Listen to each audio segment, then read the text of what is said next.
Hi friends, welcome back to our channel learn with Sanjeevani. మన channel 200 సబ్స్క్రైబర్స్కి దగ్గరగా ఉంది. ఇంకెవరైనా సబ్స్క్రైబ్ చేసుకోకపోతే please subscribe our channel. So ఇవాళ మన టాపిక్.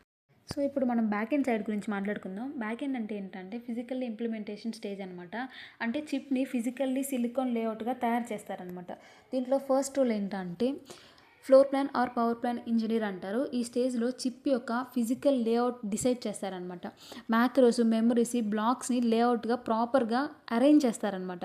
దీంట్లో డై సైజ్ కానీ, ఆస్పెక్ట్ రేషియో కానీ, ఇన్పుట్ అవుట్పుట్ ప్లేస్మెంట్స్ కానీ వీటన్నిటిని ఫిక్స్ చేస్తారు. దీంతోపాటు పవర్ రింగ్స్, స్టాప్స్ని క్రియేట్ చేసి కరెంట్ సప్లై డిస్ట్రిబ్యూట్ చేస్తారనమాట. దీనికి యూస్ చేసే టూల్స్ ఏంటంటే ఐసీసీ టూలు, ఇన్నోవాస్ని యూస్ చేస్తారు. అలాగే రౌటింగ్ స్పేస్, కంజెషన్ ప్లాన్ చేసి ఆప్టిమైజ్ చేస్తారనమాట. అలాగే ప్రాపర్ పవర్ ప్లాన్ ఉండకపోతే ఐఆర్ డ్రాప్ ఇష్యూస్ మాత్రం చాలా ఎక్కువ ఉంటాయి అనమాట. So floor plan quality, timing and పర్ఫార్మెన్స్ని ఎఫెక్ట్ చేస్తుంది అనమాట. సో వీళ్ళ మెయిన్ టాస్క్ ఏంటంటే ఫిజికల్ స్ట్రక్చర్ని డిసైడ్ చేయడమే అనమాట. సింపుల్గా చెప్పాలంటే చిప్కి స్కెలిటాన్ క్రియేట్ చేయడమే వీళ్ళ యొక్క రోల్.